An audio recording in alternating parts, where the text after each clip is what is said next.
Alexandre Nadalojo, Gattuso a dit qu'il était satisfait du match nul à domicile contre Monaco. Est-ce que ça te paraît ahurissant d'entendre ça alors que son équipe a joué à 11 contre 10 quasiment tout le match et en fin de match à 11 contre 9? Je pense que Gattuso, il est lucide à la fois sur la qualité de son effectif et sur le fait qu'il manquait quand même 14 joueurs à l'OM au coup d'envoi. 14 joueurs, c'est énorme. Entre ceux qui sont à la CAN, ceux qui sont blessés, ceux qui sont signés et qui sont pas encore qualifiés, comme Merlin, ça fait beaucoup de monde. Donc peut-être qu'en partant de ce principe-là, effectivement, il est satisfait du match nul. Après, sur le déroulé du match, il faut bien voir que si Maripa n'est pas expulsé, j'imagine que Monaco prend une avance non rattrapable pour l'OM à égalité numérique. Donc je pense que quelque part, là, ça me choque pas spécialement que Gattuso soit finalement assez satisfait de ce match nul.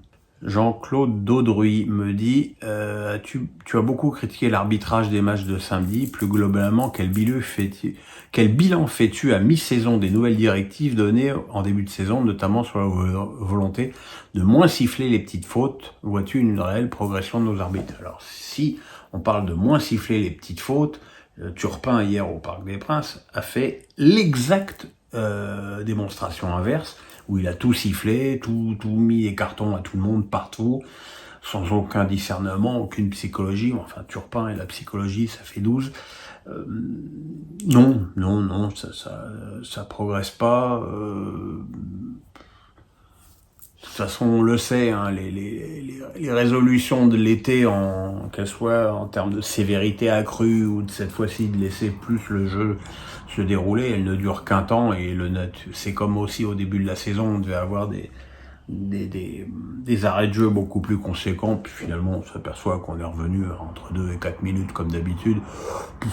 Donc voilà quoi, c'est un petit peu usant. Gauthier a remplacé Garibian, mais bon, j'ai l'impression que c'est le même bordel, quoi. Alexandre Nadalojo, Lille avait l'occasion de recoller à Monaco et Brest en cas de succès à Montpellier, a raté l'occasion. As-tu l'impression que cette saison, Lille rate souvent les occasions de basculer du bon côté? Le problème de Lille, il est pas défensif, parce que quand t'as Chevalier et Yoro, t'es quand même globalement très tranquille, surtout que leurs coéquipiers sont pas des peintres. Le problème, il est offensif, quoi. C'est à partir du moment où Cabella est blessé et que tu décides de commencer un match contre une équipe mal classée comme Montpellier avec que Jonathan David en pointe, pas s'étonner de pas marquer des buts. C'est le problème je pense que sur ce match, Fonseca a eu une tactique beaucoup trop défensive, et en plus quand Rajazic est rentré, il a fait sortir David. Donc faut pas s'étonner de faire 0-0, surtout que Montpellier s'est bien battu dans ce match. Éric Levionnois me dit, dans le projet de construction de ta future maison, prévois-tu une pièce dédiée au travail vidéo pour ta chaîne? Non. Il va falloir vous habituer.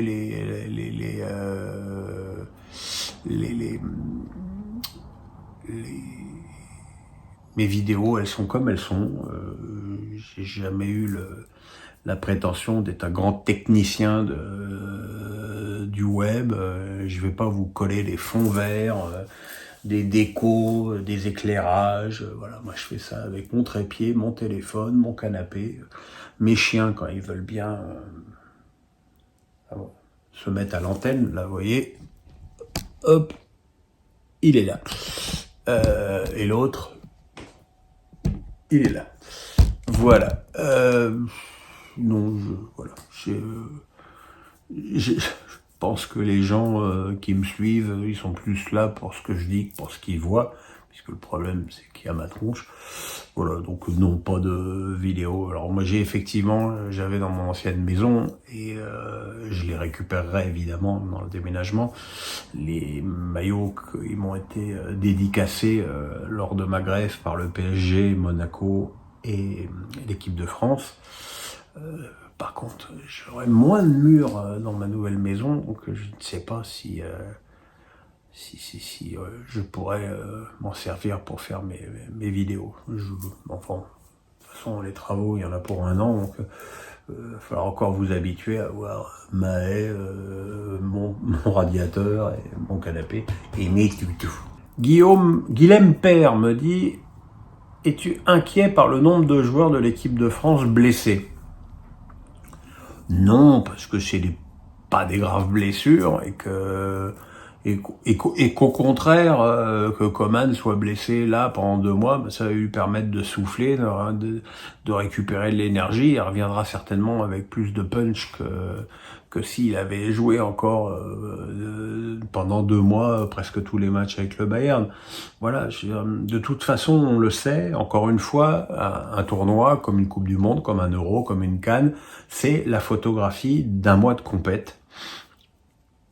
Effectivement, quand tu as une élongation dans une saison, tu manques 3-4 matchs, c'est pas bien grave, hein, tes coéquipiers se débrouillent sans toi, sauf que quand c'est un tournoi de cette dimension, si tu manques 3-4 matchs, comme Aboubacar avec le Cameroun, et c'est ou Salah avec l'Égypte, c'est dramatique.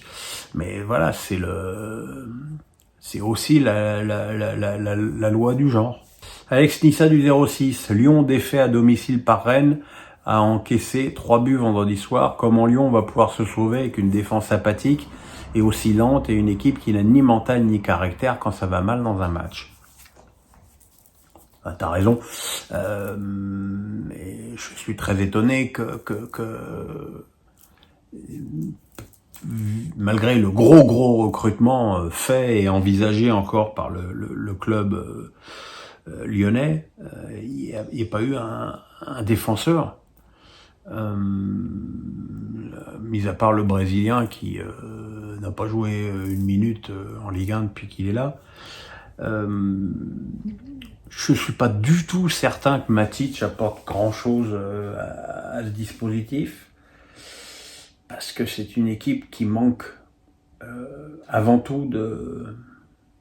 C'est pas une équipe qui manque de technique au milieu, je veux dire...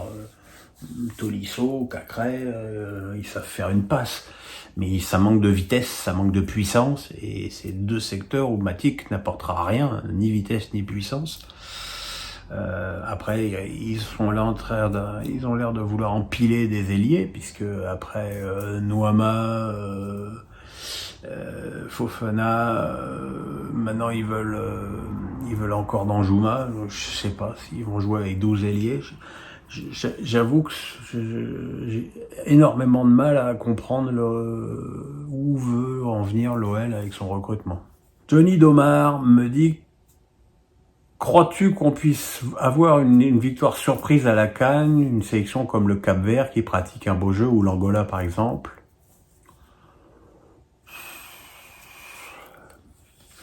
Pourquoi pas? Pourquoi pas? Bon, je vous avoue que j'ai un peu décroché de la CAN parce que, comme encore une fois, je vous le dis, j'ai que 2 yeux et que c'est difficile pour moi de suivre la Ligue 1 avec attention et d'avoir aussi un œil sur la CAN. Bon, ce soir, il y a Côte d'Ivoire, Sénégal, ça évidemment j'ai regardé. Je pense quand même que sur ce qu'on a vu, le Sénégal et le Maroc me semblent au-dessus même des équipes effectivement assez séduisantes et surprenantes comme le Cap-Vert ou l'Angola. Mais voilà. Éric Gauthier, le fait de s'en prendre à Vitinha cache-t-il un problème plus profond du niveau d'autres joueurs marseillais? Le problème de Vitinha, c'est toujours pareil, c'est le fric que ça a coûté, quoi. Si Vitinha avait coûté 12 millions, les attentes et les exigences seraient évidemment moins fortes que 35. Je ne comprends pas comment on a pu mettre 35 millions sur un joueur de Braga, déjà. Malgré tout le respect que j'ai pour Braga, bien sûr, mais c'est le problème. Mais le joueur techniquement n'est pas au niveau. Il n'y a pas eu besoin de le voir louper le but tout fait de la dernière seconde des arrêts de jeu contre Monaco pour en être convaincu. Donc voilà, il n'y a pas de...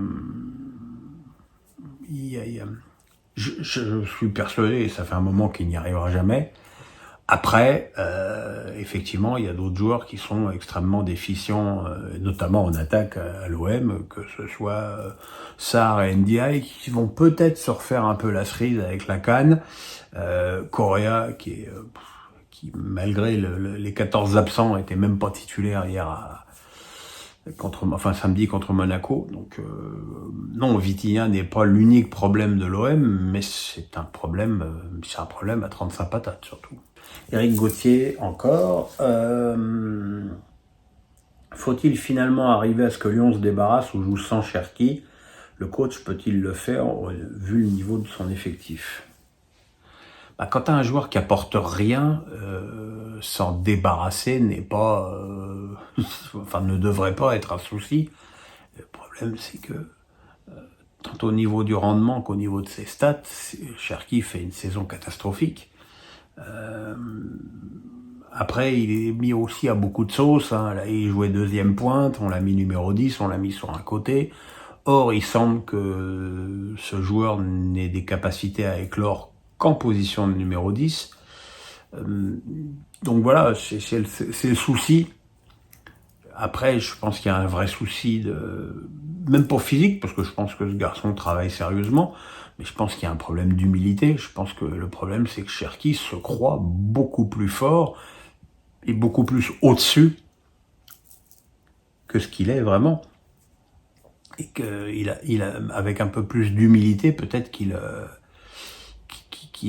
parviendra à faire sa place. Mais bon, là, il y a des joueurs qui ont été recrutés quand même, notamment en attaque et sur les côtés, qui devraient permettre à Pierre Sage de faire sans lui.